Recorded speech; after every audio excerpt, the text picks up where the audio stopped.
Hey everybody, this is Mike at ASR Outdoors and Hawk & Wolf Knives. Coming to you today, I'm going to get out here and just do some hiking. You know, there comes a time that you kind of get laid up for a while. Well, that's where I've been, just not been out and active as much. So today we're just going to do a little hike, nothing spectacular. Maybe if we find something neat, we may show it to you. If we don't, maybe we'll show you just a little bit of footage. But somewhere along the line in here, we'll stop the video and I want to talk to you about a couple of things that kind of things that I think that we all should know as we get older and even when we first start out in this. So guys, come along with me and let's go check out this beautiful nature that we've got out here.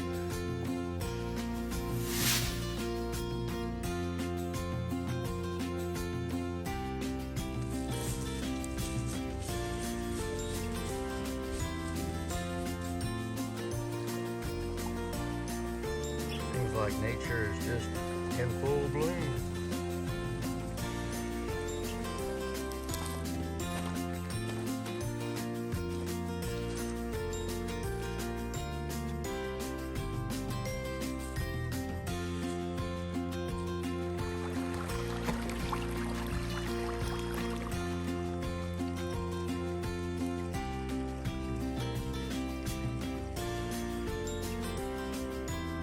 Seems as if everything is starting to bloom just right on time.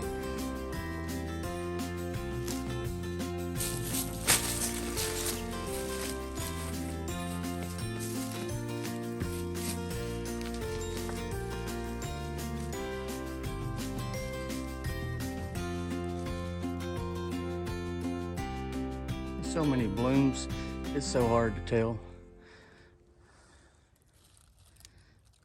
Curious as to wonder what this came off of. Was it a cow? I mean, it's a pretty good size. Was it a black bear from around here? I don't know. I'm sure someone will know. You can see where the rats or the squirrels have been eating off of it, and it looks to me like maybe even a large beaver or something, because them are some wide ones. Oh well, just let them eat. That's the path that I took, straight down there. It looks like if I would have followed that creek about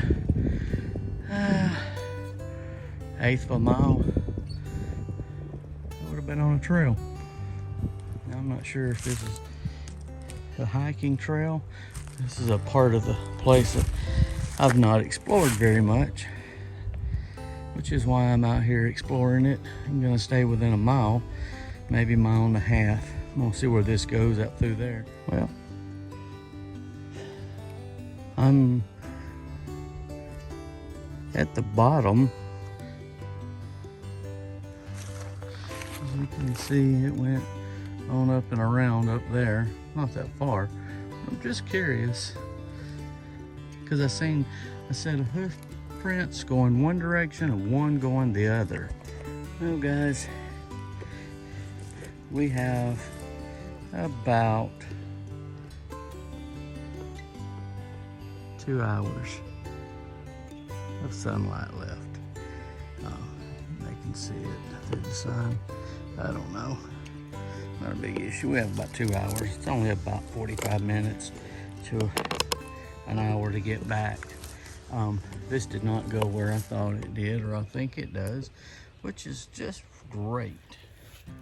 Well, we found us a nice little spot to kind of sit down and wipe some of the sweat off the brow.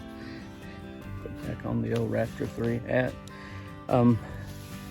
Not really a bushcraft video, just a getting out, which is what I want to make this video pretty much about. There's a lot of knowledge that works for me, won't work for my friend, won't work for my other friend that's out there. And that's one of the things about YouTube and this community of making videos and doing things of that nature. You have to be careful at what level and what area you're watching. You know, this type cotton, it's very good here. Where a lot of briars and stuff, if you get off the old beaten path. it'll work for you in my area. Spring, summer, and fall, and even the winter, a good canvas works much better. We have lots of resources around us to help us stay warm, things of that nature. I was just talking with my friend Jason, and they had to change their whole outlook on all the things that he's been doing for 47 years before he made the move. Things were different. The different materials and things that he has to use is different than what he grew up on, being able to go out and survive and do the things that he did. The skills that he had to change it. The water on the area that he's at, it makes things different. There's so many things about that. And I guess the whole thing is know your limits and prepare yourself before you make that journey to go out and do something that you've seen someone else do. It's not always what it's cracked up to be, and it's not always fun and joy. Just now, I didn't think that the mosquitoes and gnats and everything like that would be as bad as they are out right now. But yeah, they're pretty good. So the only thing that I had was just some lotion that kind of helps deter it. But it's an annoyance and aggravation, stress. It changes your whole game when you're out here doing things for fun and recreation. One of the things that you've seen in a lot of my earlier videos, and then you just don't see them as much in any of my videos because I just don't show them, but I still carry it anytime that I'm going to be out moving around and about. My old hickory stick. I made this thing 10 years ago. It's nothing fancy.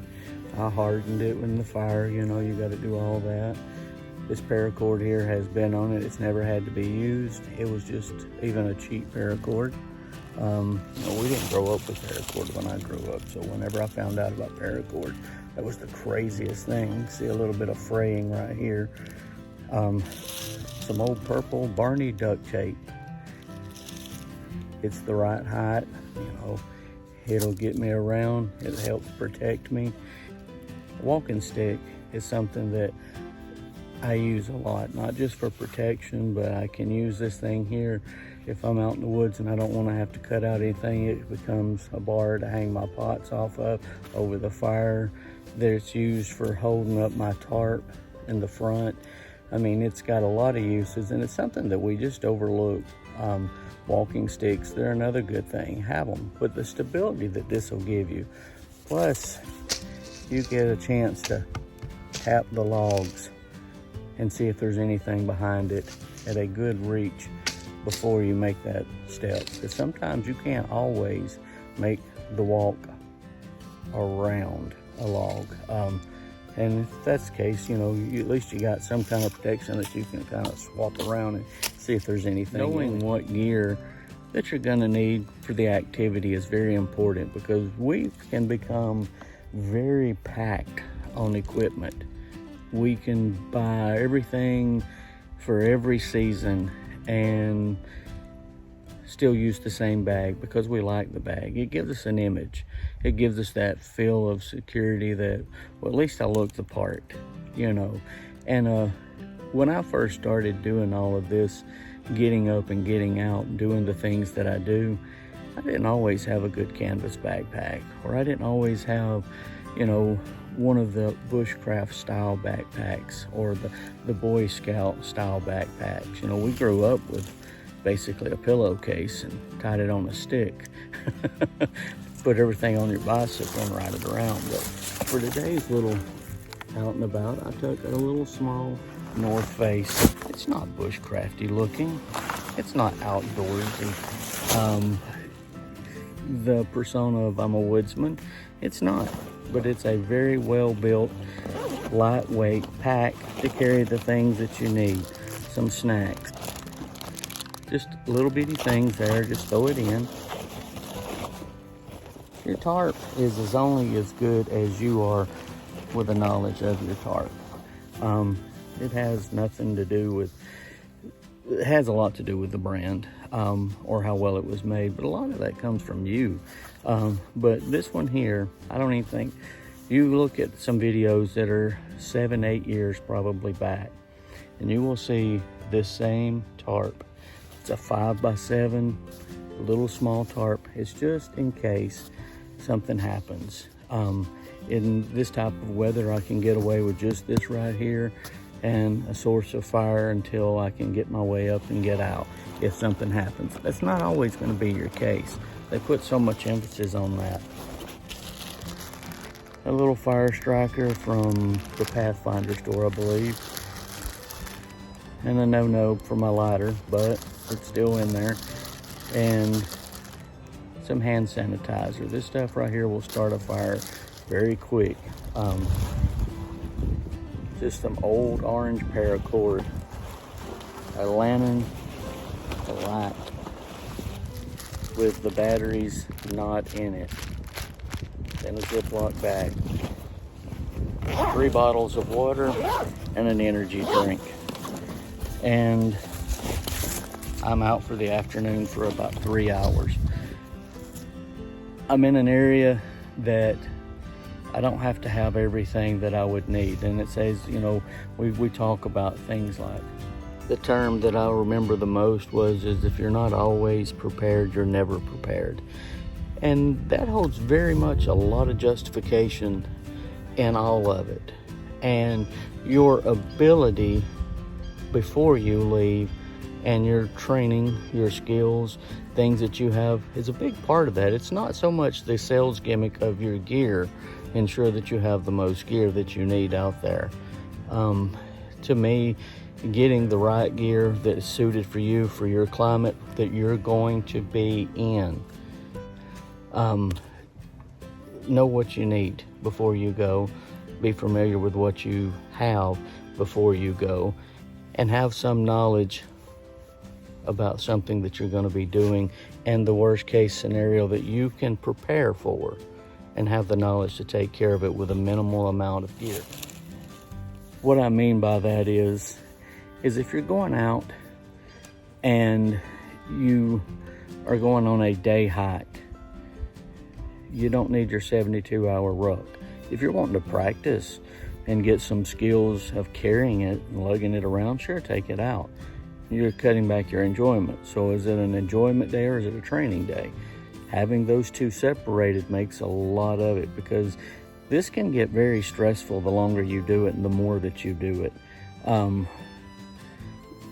It's just, take what you need to enjoy the trip, but be as safe as you can possibly be with what you took. That's going to increase your chances of making sure that you come home. All right, guys, I'm going to close this out with the last thing that's been on my mind for about a year now. We age. All of us, men and women, we age. We're no longer as agile as we once was. So my advice is, as you age or if something medically has happened and you still want to get out, go and enjoy it as much as possible. But don't worry about people noticing that, yeah, he's not as fast as he used to be, or he's not as agile as he used to be. It's going to happen. The most important thing is know your new limits. Know your new boundaries in any age that you're in. Whether you're just starting out in this, know your limits and know your boundaries, and do not exceed them out here. What I'd kind of like to leave this off at is the most important thing is have your role models, have your people that you want to follow in their footsteps, but make sure you can do what they're doing before you need to know what they have done to get to where you're going. I guess would be the easiest way to say that, and hopefully that came out right, because we're not going to retake it. But anyway, guys, I hope you enjoyed this video. I'll try to get a few little clips and pictures and things maybe to throw in. Guys, I hope you appreciate these videos. They're not as good as they used to be, I'm sure, but as we age, we have to slow down and know things that are coming. So guys, I'll catch you on another video, and if you're out and about in the woods, keep your eyes out for snakes, because I don't like them either.